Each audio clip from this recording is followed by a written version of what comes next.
Hali ya taharuki ilitanda mjini Nanyuki huku wakaazi wakimiminika barabarani kupinga mpango wa kuanzishwa kwa kituo cha karantini ya Ebola ndani ya kambi ya jeshi ya anga ya Laikipia. Waandamanaji walipita katika mitaa mbalimbali ya mji huo kabla ya kuzuiwa na maafisa wa usalama karibu na eneo la kambi hiyo ya kijeshi. Aidha, waandamanaji walieleza hofu yao kuhusu hatari zinazoweza kujitokeza kiafya kutokana na uwepo kwa kituo hicho katika eneo hilo, huku wakisisitiza kuwa mradi huo unapaswa kuhamishwa hadi sehemu nyingine. Hakuna quarantine katika Laikipia. Lakini sisi wakana wa Laikipia tunauliza aje? Viongozi wa Kionjori yako wapi? Kagiri yako wapi?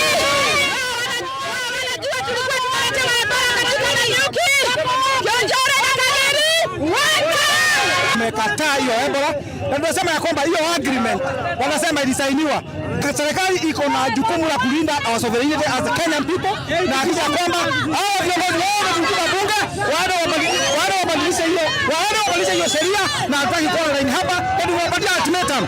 Kama hiyo wametoa hiyo kitu by Tuesday kesho, tutaenda mpaka airbase kuhakikisha kwamba hataki hiyo kitu hapa. Hapa tunakuja patia watoto. Imagine ukipata mtoto wako hiyo kuja amegonga na Trump. Tunafunga makazi zetu, tuko na uchungu sana kama wazazi. Ni kubaya. Mnashindwa na SHA. Mnashindwa na vitu midogo kama kolera. Unashindwa na linda mama. Mnashindwa na kolera. Mnashindwa na watoto waliochomeka pale utumizi.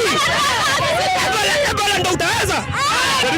Tumesema leo tupige tu protest sababu iko kwa katiba na hiyo tukubali tu protest na tuweze ku demonstrate tukiona kuna shida ambazo zilizoko. Kitu kingine tumedemonstrate leo ile siku tulipata madaraka. Leo ni ile siku Kenya ilipewa madaraka kama nchi.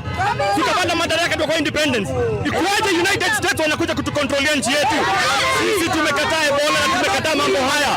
Nanyuki ni tauni yetu, tumekataa. Sisi hatutaki Ebola na tunasema no Ebola, na wasiposikia next week on Tuesday, itaenda US Embassy, tuende huko Laikipia, watoe hiyo quarantine.